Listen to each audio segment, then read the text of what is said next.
Okay, any questions before we start? Assignments due today? Any questions about the assignment? Online people, I'll try and monitor the chat. So if you have a question, just put it into the chat and I'll try and monitor it. Okay. So midterm Thursday, 3 o'clock, the 4:15. You can bring a one-page sheet.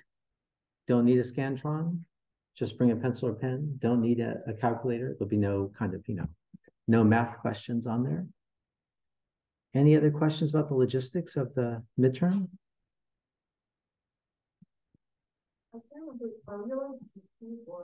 Yeah, so the one-page cheat sheet. You can bring a one-page, I don't like to call it a cheat sheet, of course, that sounds, yeah. Let's just say a study guide. You can bring your own study guide. A one-page study guide where you can go on front and back of it. So what we'll do is, yeah.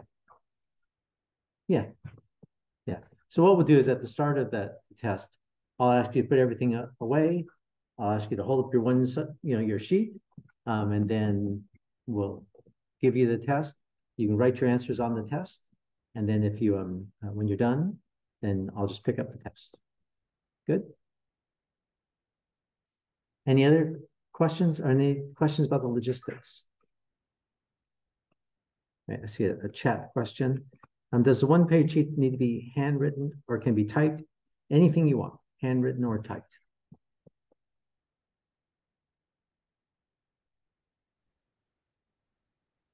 Okay.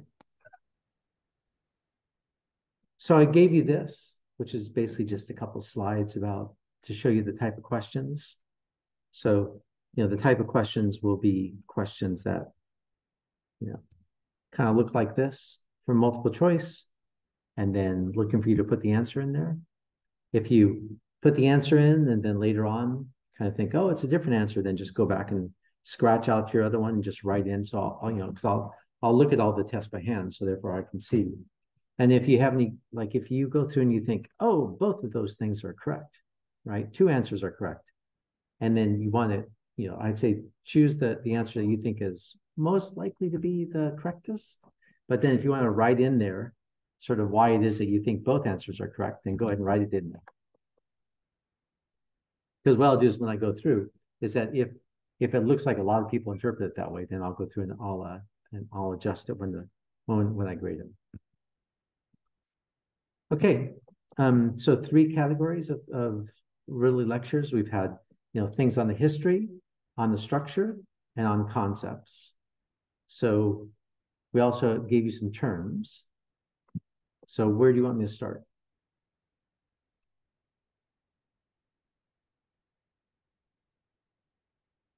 Terms?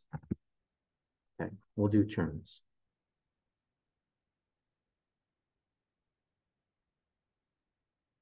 Let's see, where is it?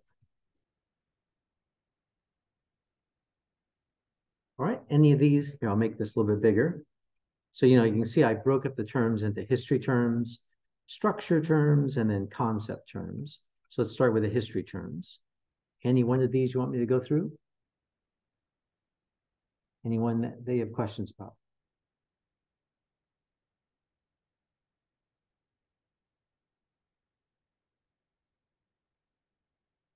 Yeah. About Kaiser, where is it? Oh, Kaiser and managed care. Yeah. So Kaiser is an HMO, right? HMOs is just a type of managed care. So what you need to know about Kaiser is basically kind of the, what Kaiser is. So how it's different from other types of healthcare, like how it's different from Anthem Blue Cross. So, Anthem Blue Cross, what it is, it's an insurance company. So I have Anthem Blue Cross. If I, go to the doctor, I choose one of Anthem's doctors, but my doctors can see other type of patients. And so then I go and I, see the different patients, see my doctor. If I go to the hospital, then, I have to have it approved by Anthem, but it's not a Anthem Blue Cross hospital. And then, thanks. It's not an Anthem Blue Cross hospital, but with Kaiser, Kaiser's different. Kaiser, has a special relationship where you have insurance companies, that the Kaiser Insurance Company, and then you have the Kaiser Permanente doctors. And so the Kaiser Permanente doctors only work with Kaiser patients. Kaiser Insurance Company owns the hospitals. Kaiser doctors are all on salary. And so when you sign up for Kaiser, then you basically go just, you see the Kaiser doctors and you go to the Kaiser hospitals. If you're in emergency care, then you don't. So if you're out someplace where there's no Kaiser hospital and you get emergency care, then Kaiser will pay you to have emergency care someplace. But once you are over the emergency phase, you have to come back to a Kaiser hospital and a Kaiser doctor. So that's how Kaiser differs. So the thing to know is just kind of how Kaiser then differs from the other type of health, from just sort of normal insurance company. Other terms? Yeah.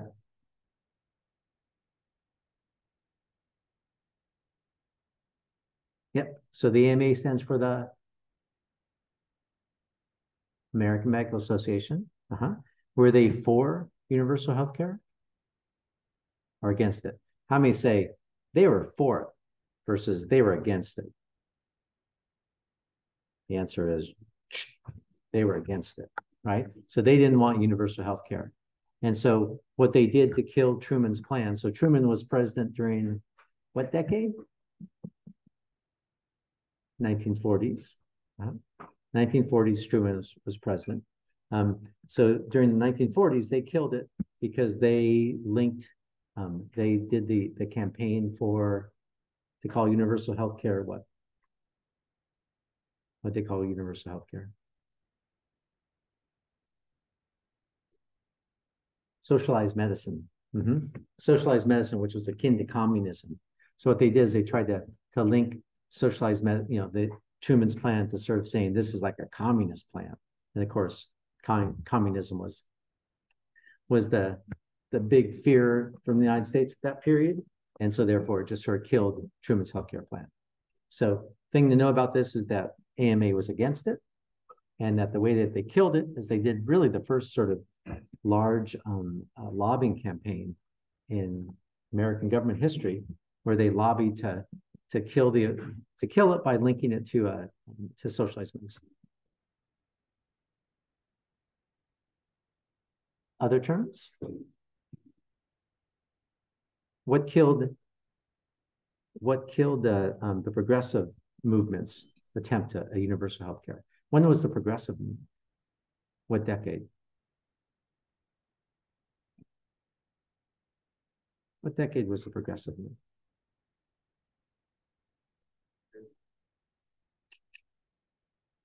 Teens? 19 teens. That's when the progressive movement was 19 teens.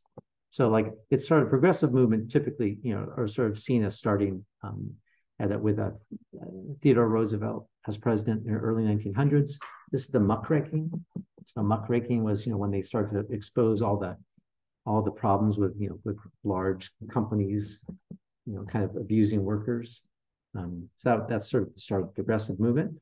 And so then they pushed for universal healthcare through the 19 teens. What killed universal healthcare's push in the 19 teens? Was it the American Medical Association? No. What killed it? What killed it back in the 19 teens, the push for universal healthcare?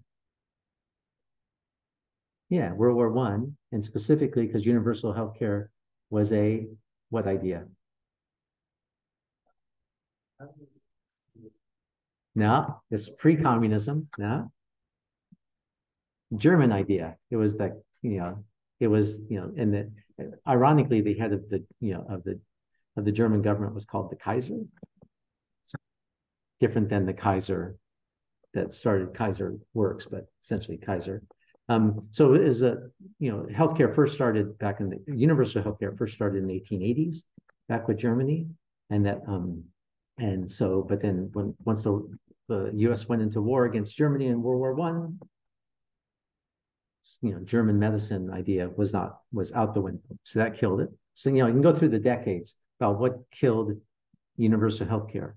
First one was progressive movement, was linked to a German idea.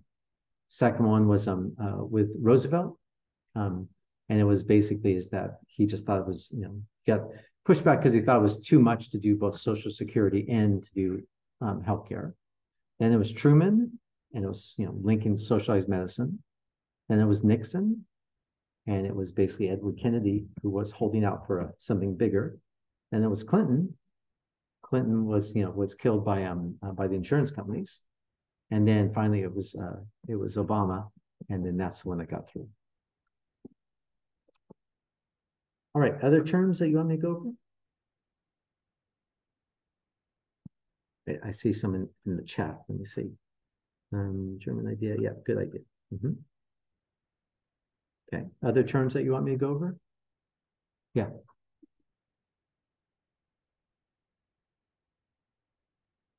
Sure. Where is it? The RAND. Because there's organ 1, right? So you should know what organ 1 and organ 2 are. Here's the RAND. Yeah, so with the RAND, what was the RAND experiment?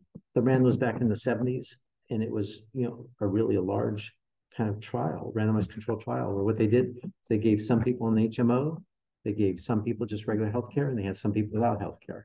And then what they did is they compared kind of, well, what does it mean to have, a healthcare like this?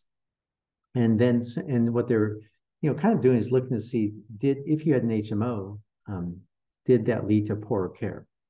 And the conclusion was, no, it really didn't lead to poorer care. So that really sort of led to a lot of the push for HMOs came out of that.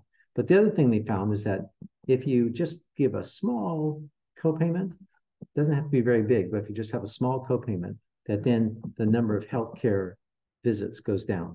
So if you have no copayment, it's like the number of healthcare visits is here. You have a small copayment, it goes like this. You have a large copayment, it doesn't really go down that much. So the lesson that came out was a small copayment would be enough to kind of decrease what they thought would be unnecessary type of healthcare.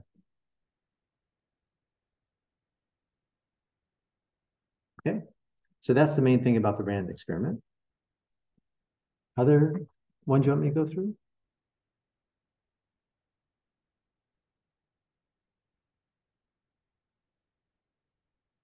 Not seeing anything. How about structure? Anything you want me to go through on this?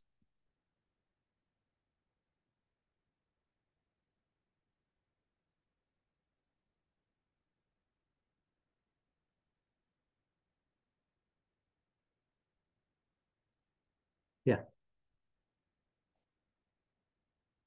Private insurance? Yeah, so just kind of knows that, well, there's really, 4 different ways to get healthcare, right? There's or 4 different types of healthcare systems. So there's the Medicare / Medicaid. That's like what type of system internationally? What kind of healthcare system has a Medicare and Medicaid type system? I'll give you a multiple choice. Okay, so you have your choice are going to be Canada. Oops. They're going to be Canada, the UK, India, or Germany. So the first one is, which of the systems, the countries has a system like Medicare and Medicaid?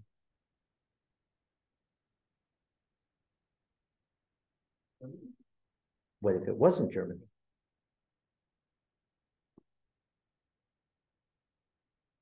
What if they're really good at hockey?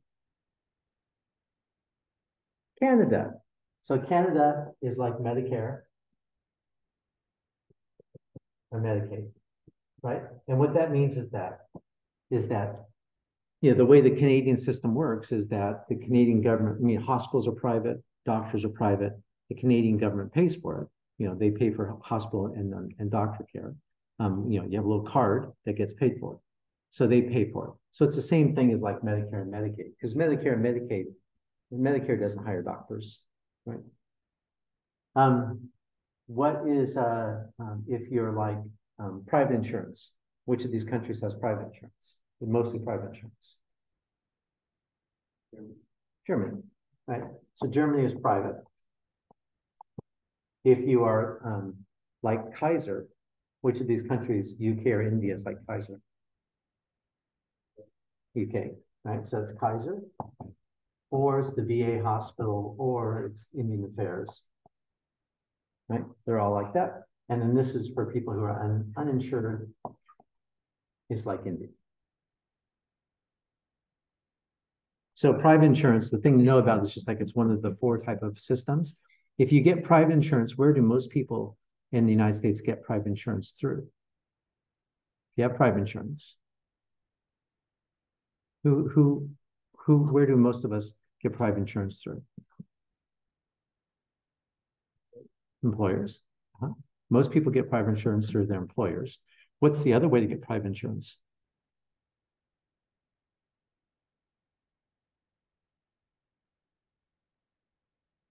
I'll give you a hint. You're doing an assignment on it that's due at 5 o'clock today. Rhymes with rubber, California. It's covered California. Thank you. Thank you. It's covered California. So you get it off the exchange. That's the other way to get private insurance. So you either get private insurance through your company, through your employer, or you get private insurance off the exchange.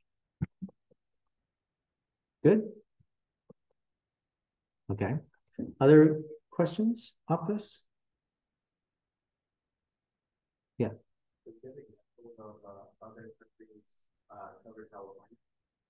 Well, Germany, the way the German system works is that, as I understand it, the way the German system works is that everyone has to get private insurance. And so there are healthcare plans, which are basically insurance plans. And some of the healthcare plans are offered by private companies, and some are offered by the government. So the government offers a healthcare plan, but then private insurance companies can offer a healthcare plan as well. But it's kind of like covered California in that, it's very, there's a lot of restrictions in terms of what they have to offer, what the healthcare plans have to offer. So even though there are different healthcare plans, it's pretty regulated. But still, people it's all private insurance. And so it's the same basic idea. I don't think they have employer-based insurance there. I don't think it's through the employers. Maybe it is. But for the most part, it's that, you just buy a healthcare plan. And I mean, a lot of countries have some type of private insurance. Even like the UK, you can get private insurance in the UK, but typically what they do is they cover things that they cover sort of what's the amenities. So like nicer hospitals, lower weights, things like that you can get with private insurance in these countries, but it's not the main way that people get healthcare. If you're in the UK, the main way you're going to get healthcare is through the National Health Service. All right, other questions or other things about the terms here that you want me to go through?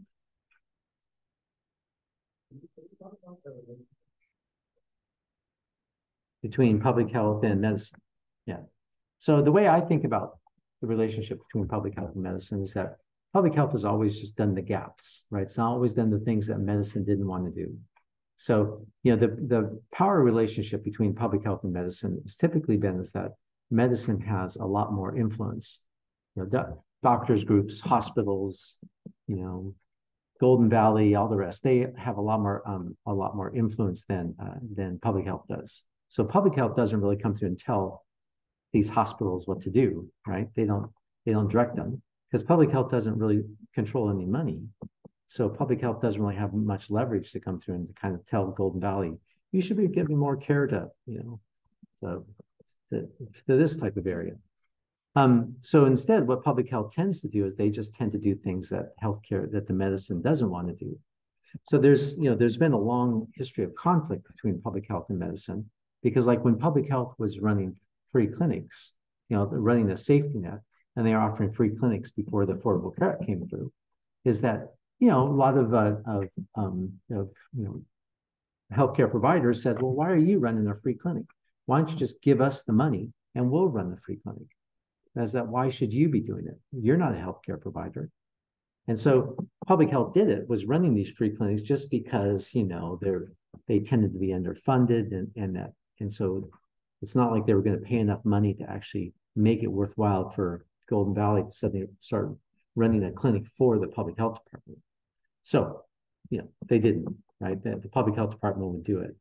And, child immunizations, TB, those kind of, well, TB, infectious diseases has always been core to public health. So if you look, if you think about the history, that's what public health was about infectious diseases. And infectious diseases, the reason was because there's a community aspect to it, right? A public good aspect that, like if I have TB and I decide I don't want to get treated by a doctor, a doctor would sort of say, well, that's your choice not to come see me. It's not my responsibility to come follow you around, follow you around and try and get you on treatment. But from a society standpoint, if I have TB, I can give other people TB. And so society has a role to play in kind of keeping me from spreading TB. So that's why public health kind of took up infectious diseases, was because it was this public good type of aspect. But then if you get into other things like diabetes, right, or obesity, and you ask, well, why is public health involved in obesity and trying to limit sugar in drinks and things like that? Because you think, well, that's not if I drink sugar, it doesn't affect anyone else. I mean, that's just sort of my choice to drink sugar or smoke cigarettes or do whatever it is, right? Why is public health on my case about it? And so that's where public health kind of got into more disease prevention too. And the assumption was that, well, primary care was not going to be really good at disease prevention. So therefore public health would take it up. And you can just sort of go through the different things that public health does. And it's usually because there's some type of lacking in what the traditional healthcare providers are doing. Either they don't want to provide care to people who can't pay very much. They don't really do prevention very well. They don't want to do childhood vaccines, or they don't want to run clinics for childhood vaccines, those kind of things, where there's some type of reason for why public health gets involved.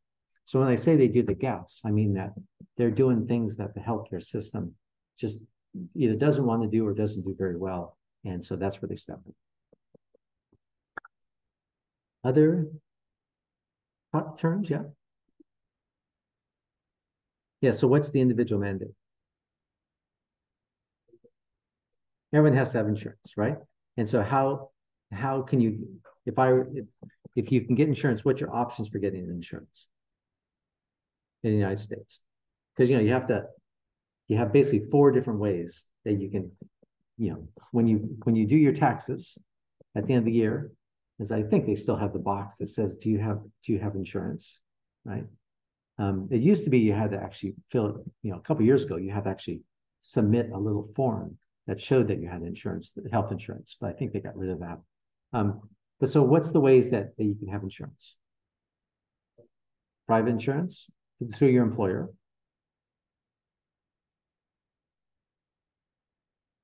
Medicaid, Medi-Cal, or Medicare, Medicaid, right? Yeah. You can do it through Covered California, or you could do it through the VA or Indian Affairs or something else. But that's pretty much it. And those are the ways that you could get that you can get health insurance. So everyone has to have health insurance, and so the idea is that you have to have one of those 4 ways, and that's the individual mandate. And will they throw you in jail if you don't have health insurance? What would they do?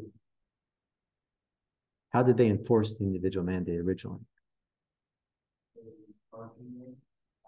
Yeah, they fine you, right? And your taxes, they assess you a chart of, I'm saying tax because when it went to the Supreme Court, and that the Supreme Court ruled on this, and they said, because the big question was, can the government require you to buy some type of product?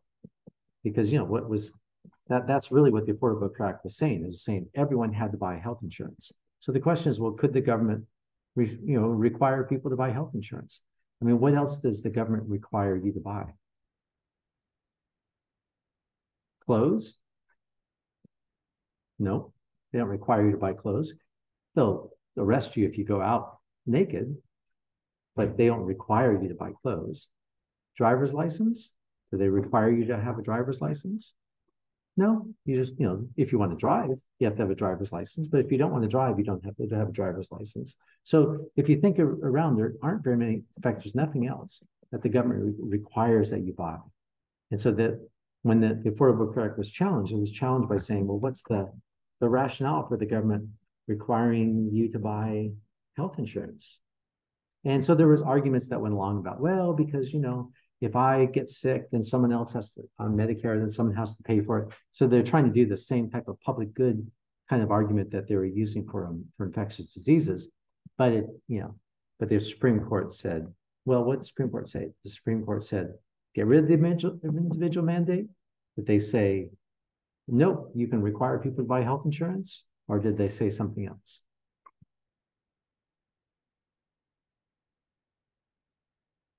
They said something else.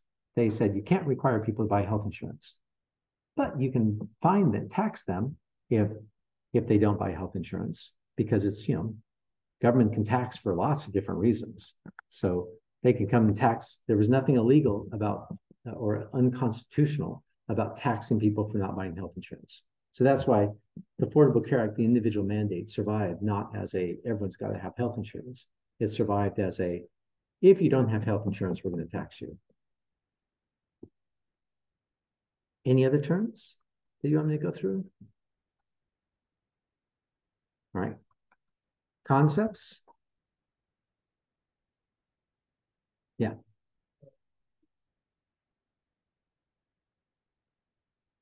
Okay.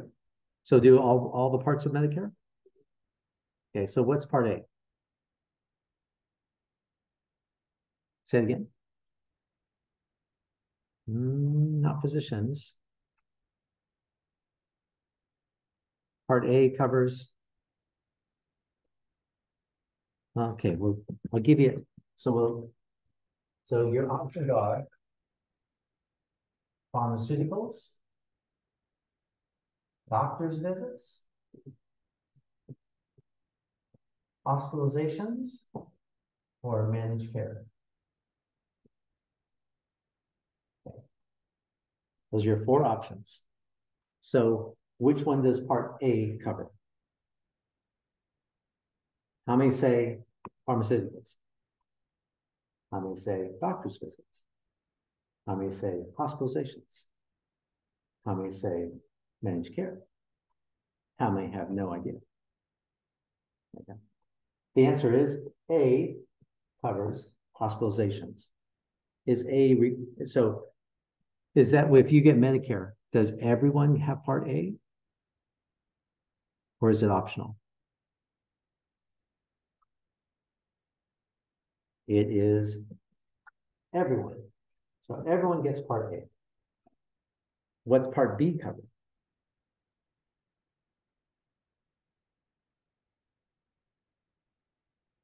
What's Part B cover? Doctor's visits, right. So this is Part B. Part B covers doctor visits, right? Does everyone get that, or is that optional? Optional. So you pay an extra premium for this, but you don't have to. You can get Medicare and just get hospitalizations and not cover doctor visits, in which case you pay for doctor visits basically out of pocket. Which one is, what's Part C covered? Yeah. What if it wasn't pharmaceuticals? Yeah, Part C covers managed care. That's the Medicare Advantage plans, is basically Part C. So like if you get Medicare, but you want to keep your Kaiser, then what happens is that you remain a Kaiser patient, Kaiser gets your Medicare money, and then you pay a bunch of extra money to stay within Kaiser. So most people, like, when I eventually retire from the university, is the university will pay for, part of my healthcare plan. And so what that means is that I could stay in a Medicare Advantage plan, and the university will pay part of the charge for my Medicare Advantage. So, the university will pay part of it, Medicare will pay part of it, and then I'll pay part of it just out of pocket. And then finally, what's Part D cover? Yeah, Part D is pharmaceuticals.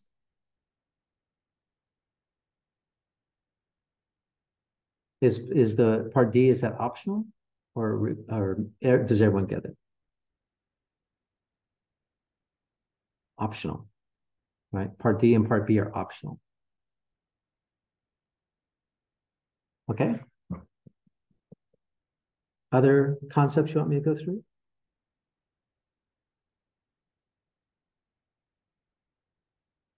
Yeah. Yeah, so the Mirage of Health came up when we were talking about wants versus needs.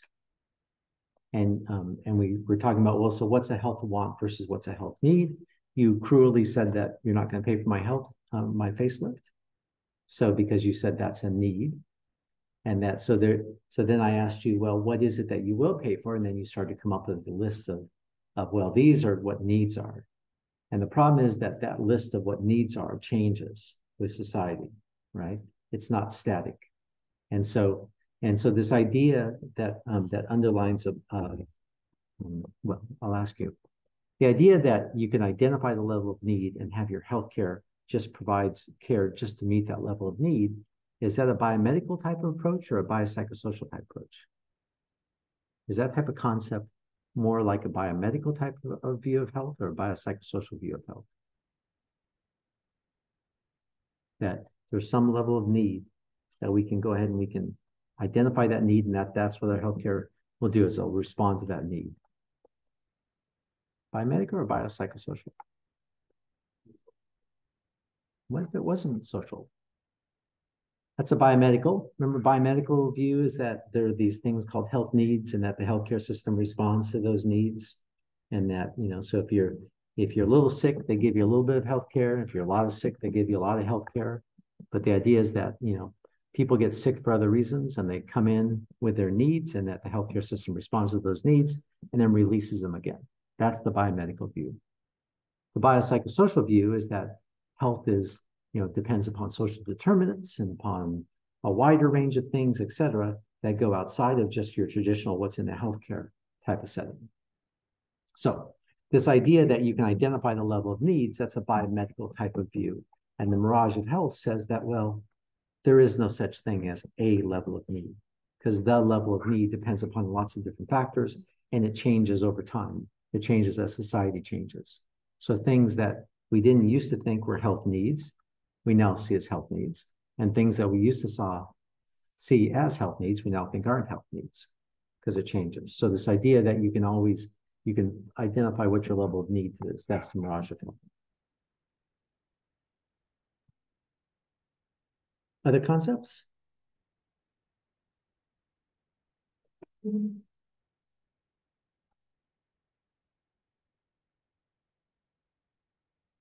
me check chat, see if chat has, let's see, rescissions, yep. ACA qualified health plans, yep, and we'll go over rescissions. So the qualified health plans is that, you know, the way that the Affordable Care Act kind of changed healthcare is it created it expanded Medicare, right? That's one way. And then it went through and it changed Medicaid, it expanded Medicaid. And it for private health plans, it required that they meet certain minimum type of requirements. So I think I gave you the example of my brother who had the healthcare plan where he had the $10,000 deductible, and then he had like a 40% copay or something after that. So that's a bad healthcare plan, because it means that he paid for everything up to $10,000, and then past $10,000, he had to pay 40%. So if he had some procedure, you know, his family had some procedure that cost $100,000, he'd have to pay basically the first $10,000, and then he'd have to pay 40% of the next $90,000. So, you know, he's paying a lot of money. So with those type of plans, they kind of are called they were very high deductible type plans. So and also they didn't cover a lot. Like they didn't cover prevention, they didn't cover kind of, you know, breast screening tests, and all they did is basically cover just if you need emergency care, you're going to get it. So the Affordable Care Act basically said, you know, all healthcare plans have to cover some basic things, like they have to cover, you know, breast cancer screening, and they have to cover other types of prevention stuff.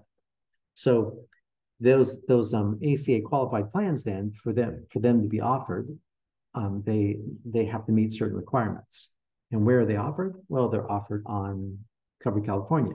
So, if you look at those plans in Covered California, the way that those things are, approved is that they get sent to the Covered California, kind of Covered California group up in the state, and that the state then looks at these plans and they say, well, does it meet the minimum requirements?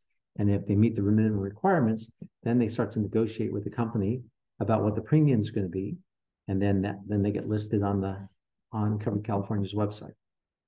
If a company doesn't have a plan that meets those requirements, then they can't be offered in the state.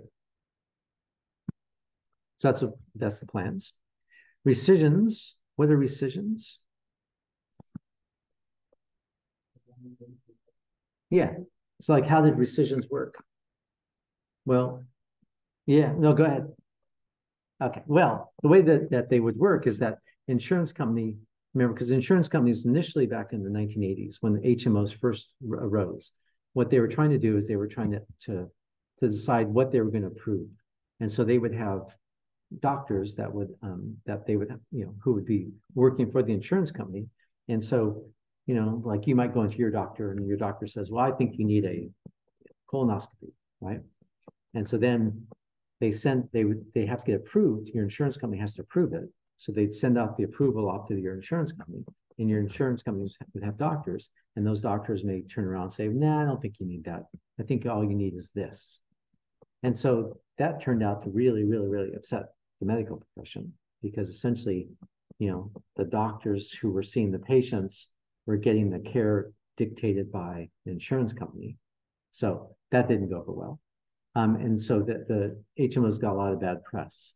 So what they realized is that instead of doing that, instead of sort of, screwing around and trying to make all these little, to argue about the type of care people are getting, it was much more profitable to basically just deny care.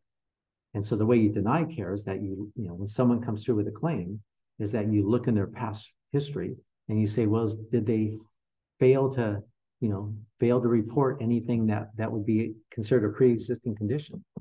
And if they did, fail to report something, is that then the insurance company could say, well, we're not going to pay the claim because you lied, you were not truthful on your application. And so then they would just turn it down. That's rescission. Rescissions means that basically after the claim comes in, then they find a reason to cancel the policy. Okay, other things? Yeah.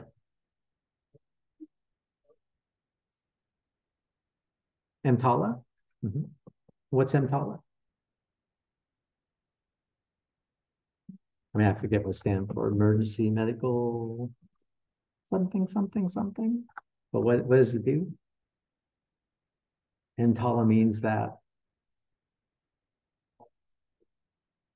yeah, all hospitals have to treat you. So like if you go into emergency room, that the hospital has to treat you. And if you have some life-threatening condition, the hospital has to basically, keep you there until, do they have to give you total treatment? No, they can transfer you someplace once you're stable, but they can't just deny you care. So that was what EMTALA said. So when EMTALA was introduced, it meant that hospitals basically, they had to treat people without health insurance who couldn't pay for it. So what did hospitals do? So when hospitals are now having to provide care to people who don't have health insurance, what did they do to get the money, to make money? Well, they charge private insurers more, and they tried to charge Medicare more. So, because what they would do is they would just send off, like if they had, 10% of their patients couldn't pay, then they'd up the bills to the rest of the patients. So in essence, what was happening with EMTALA is that people with private insurance and people with Medicare were basically paying for the people without insurance. So private insurance rates went up, and Medicare payments, charges went up. What did Medicare do to try to control costs? What did Medicare do to control costs? They introduced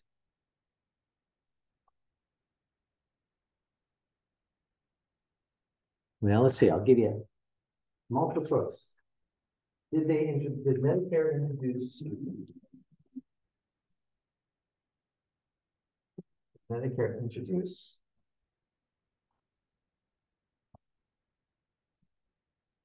clinical guidelines? Did they introduce DRGs? Or did they introduce integrated care? Which one you think? Clinical guidelines, DRGs, or integrated care? How many say clinical guidelines? How many say DRGs? How many say integrated care? And the answer is DRGs. So DRGs stands for diagnostic related groups. And so what this was that this was Medicare's attempt to try to control costs by basically saying, we're just going to pay this amount for a procedure. So they looked at all these different procedures, or all these different really diagnoses is what they did based on. Given your diagnosis is that then you're likely to have this type of procedure, and so we're going to pay this amount, and that's it. And so that's the way Medicare pays today. They only pay just a set amount. So if you're a Mercy hospital and you get a patient that comes in there with a certain type of Medicare patient that comes in with a certain condition, you know exactly what you're going to be paid for from Medicare. So does that mean that, hospital? So if you get two types of patients, one with a private patient and one with a Medicare patient, is that you're going to get paid more from the private patient. So hospitals, most of them want to have private patients because they're going to get paid more. So that's, first thing they do is they look at private patients. But then if you have a Medicare patient, do you want to have a healthy Medicare patient or do you want to have a very unhealthy Medicare patient? Well, most of them would rather have a healthy Medicare patient because, they're not going to have as many complications.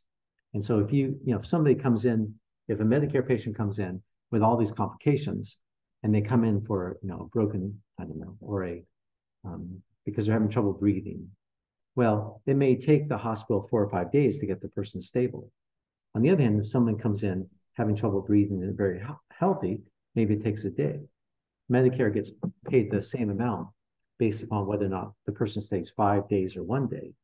So Medicare would rather have patients who are healthy. Hospitals would rather have patients who are healthy and only going to stay 1 day rather than 5. So when hospitals try to select, or doctors try to select patients who are healthy rather than those who are sick, that's called, which of those terms up there is that process by which they try to select healthy, low-cost patients rather than sick, high-cost patients. Say it again. Cream skimming. That's called cream skimming. So cream skimming is when they come through and they try to, and insurance companies do this. It's like insurance companies, they want healthy people who tend to be healthy people, young people. So insurance companies would rather have young people. Also, people without pre-existing conditions, who don't have diabetes or something, they tend to be lower cost, so they would prefer to select people without diabetes and things. Can insurance companies select people without diabetes? Can they offer different, charge different amounts to people with diabetes than without diabetes? No, because of the no pre-existing conditions clause in the ACA. So the no pre-existing conditions clause said that they can't charge different amounts if you have diabetes or not.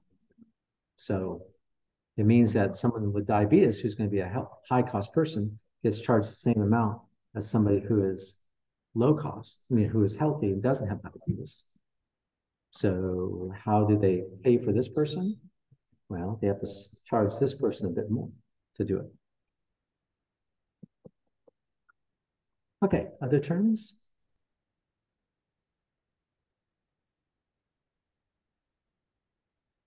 Let's see, which one?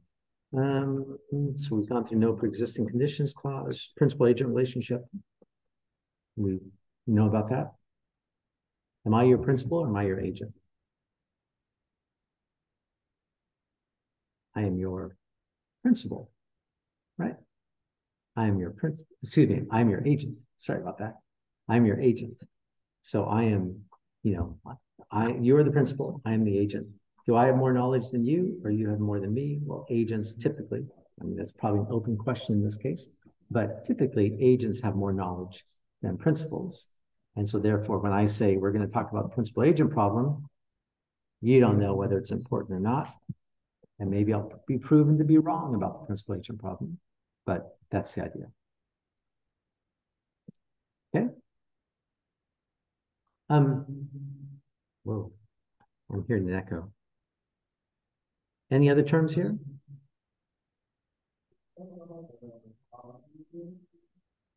Wait just a second. Hey, if you're not on mute,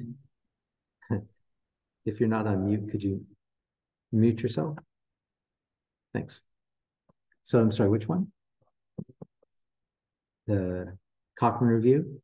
Yeah, so this one was when we were talking about clinical guidelines, I think I mentioned that Cochrane reviews is just sort of a more formal type of way of doing a review of the literature.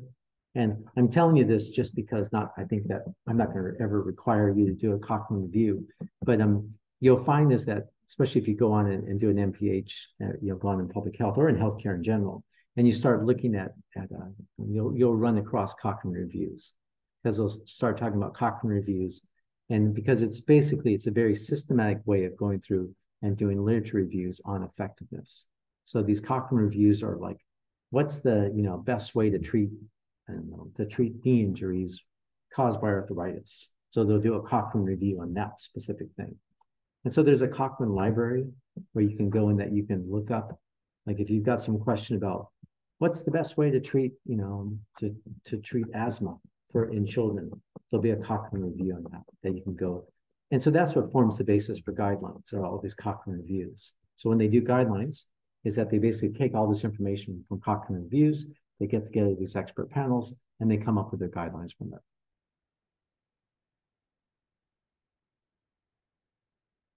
Okay, let's see, what else in here is? Let's see. What haven't we covered that's?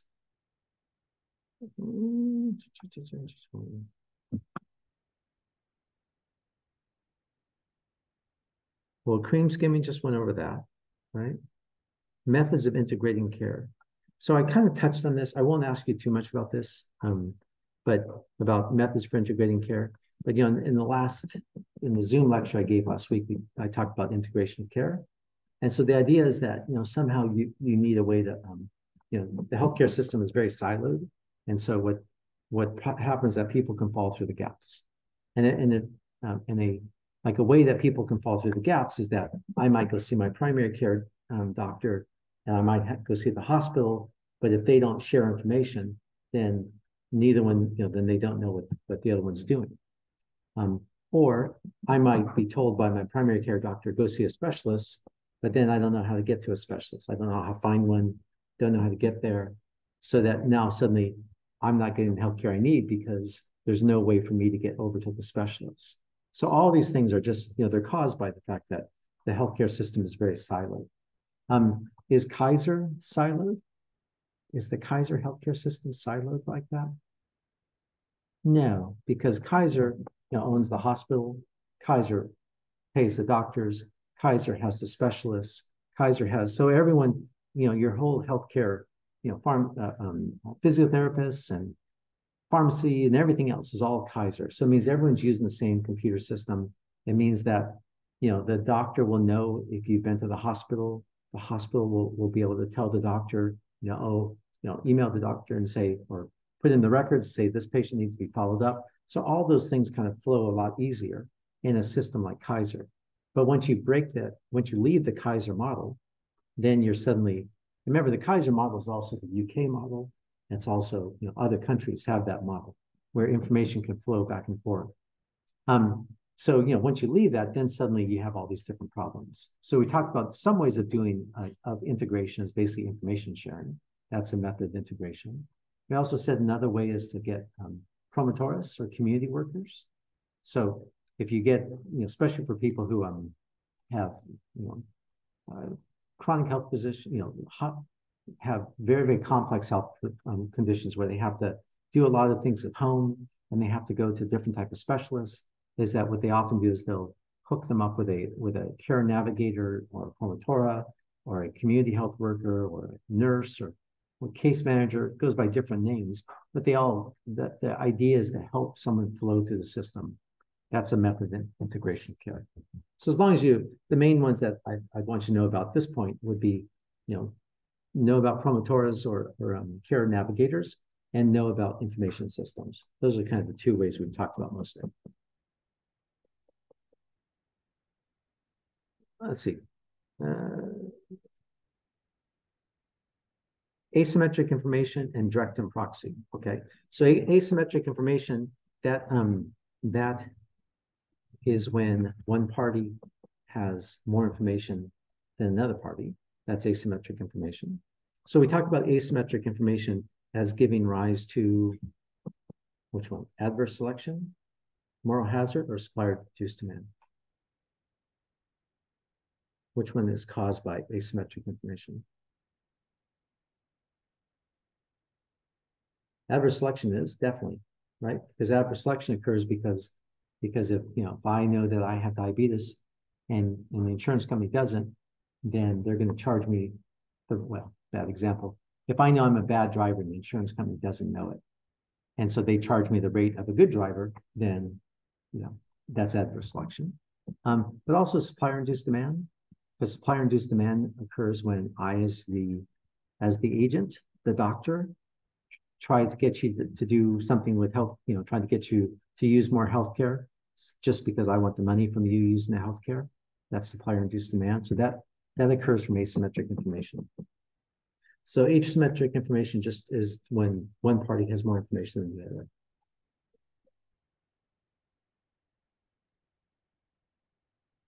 Is that between the patient and? Well, it can be between the patient and the provider. So it could be that the provider has more information than the patient. It could be between the insurance company and the doctor and the provider. So it could be the doctor has more information than the insurance company. It could be between the insurance company and the patient, or the patient has more information than the insurance company. So you can have asymmetric information at each of those different places.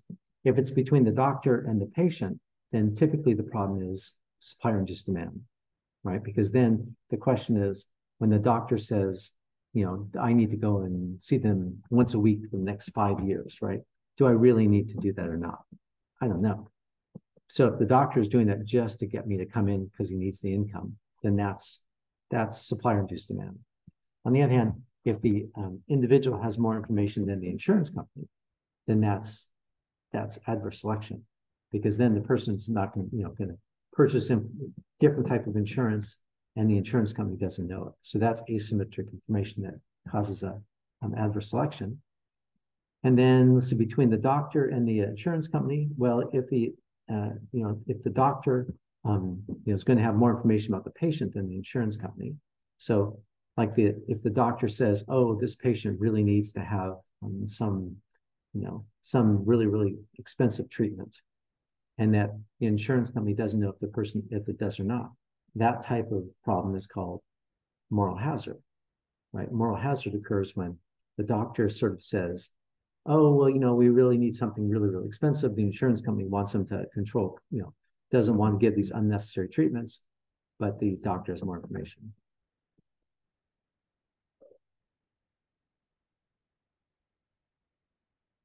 Other questions?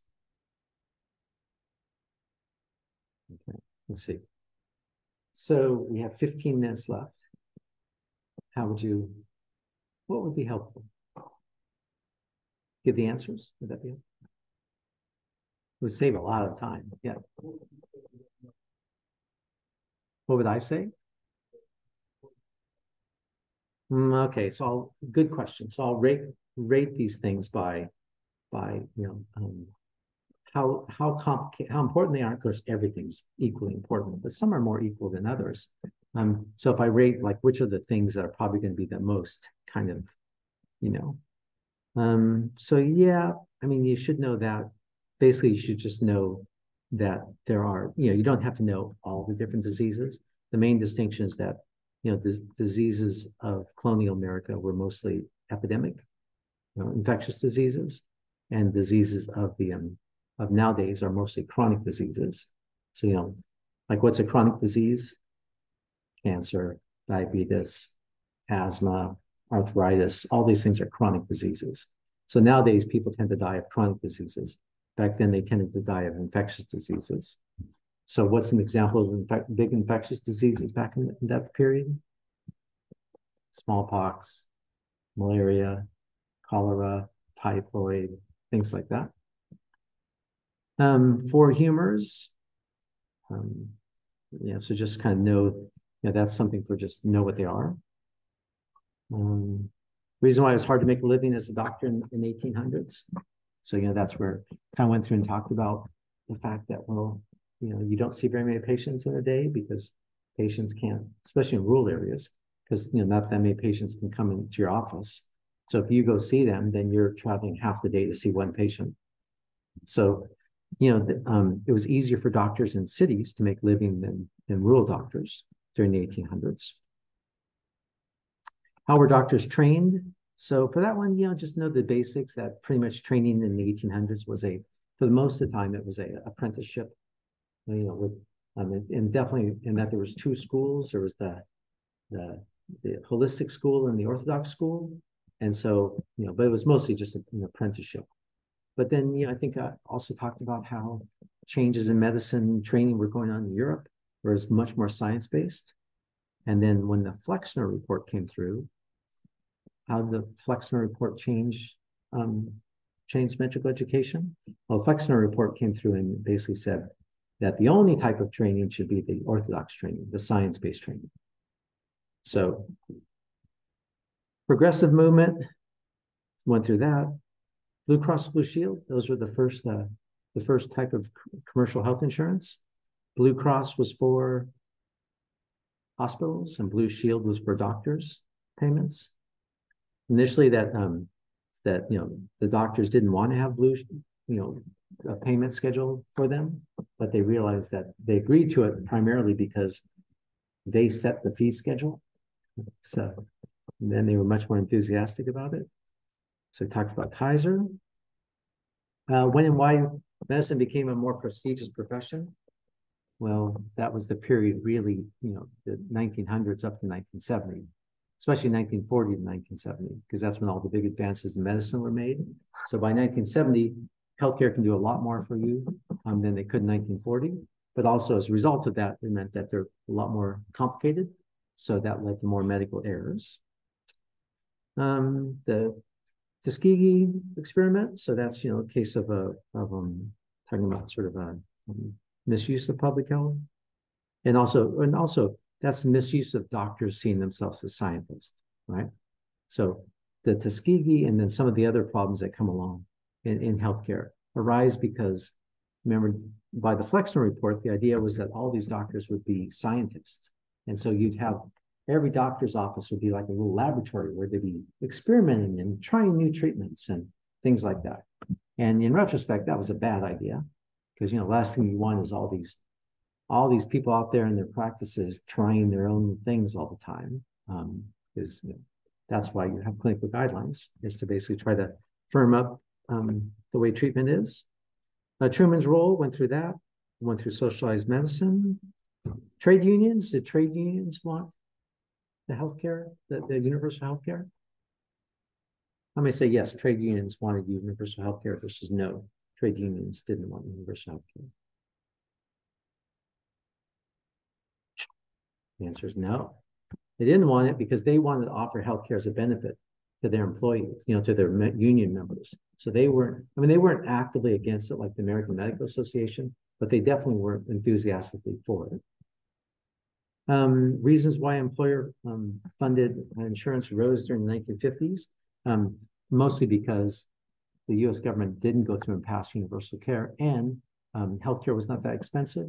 And employers were looking for ways of getting, unions were looking for ways to give more benefits to their workers. And so, to their members. So that's where employer, by the end of the 1950s, is that most people who are working are getting health insurance through their employer.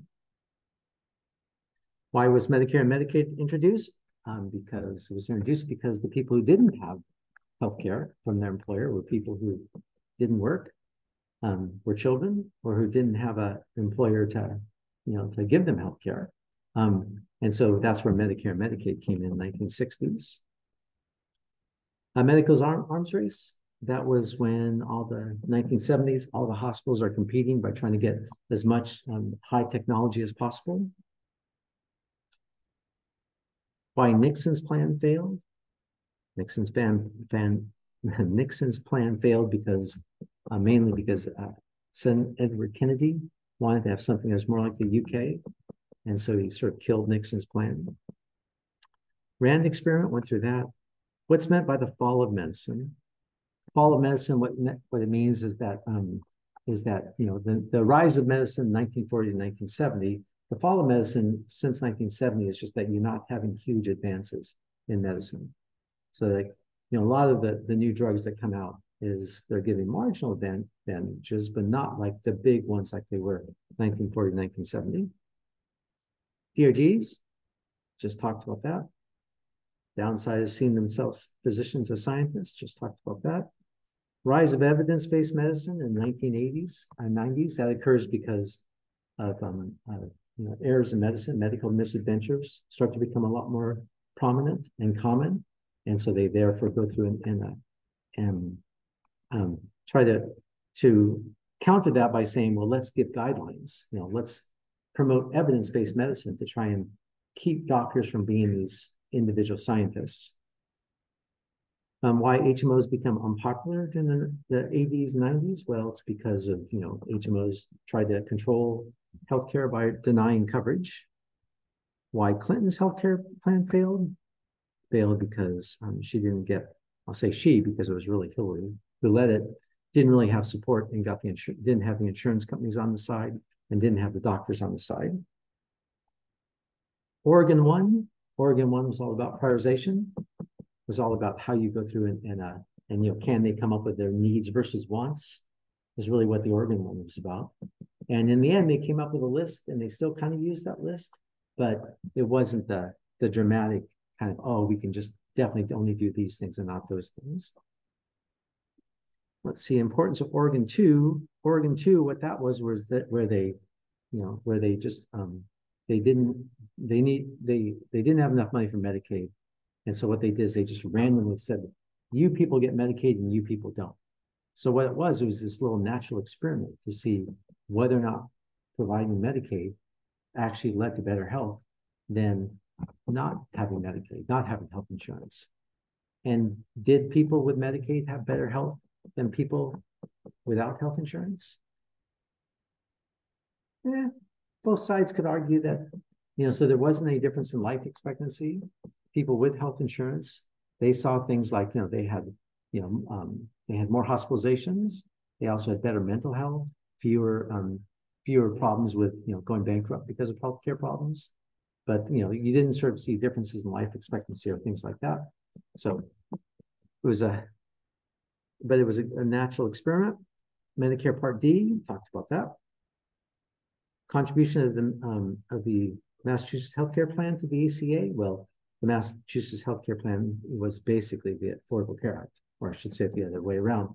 The Affordable Care Act was basically the Massachusetts healthcare plan. How the ACA was passed, we talked about that.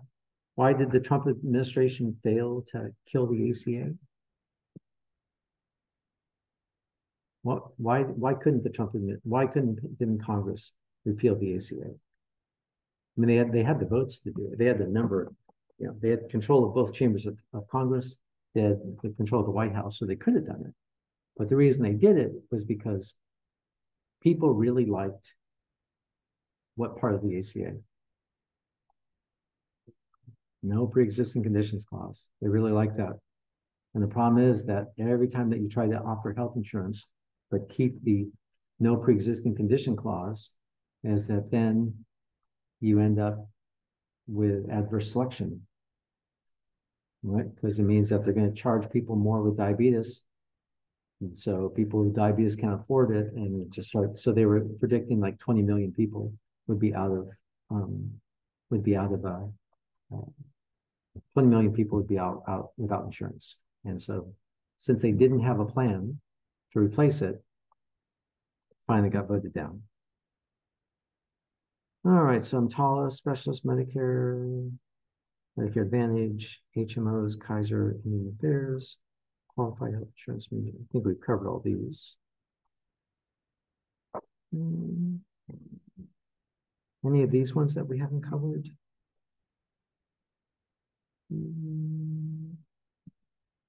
I think that's it.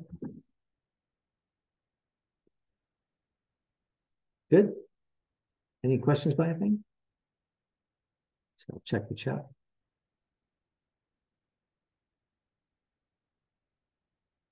Will this Zoom be posted for class? Yes, I'll post the Zoom as soon as we're done.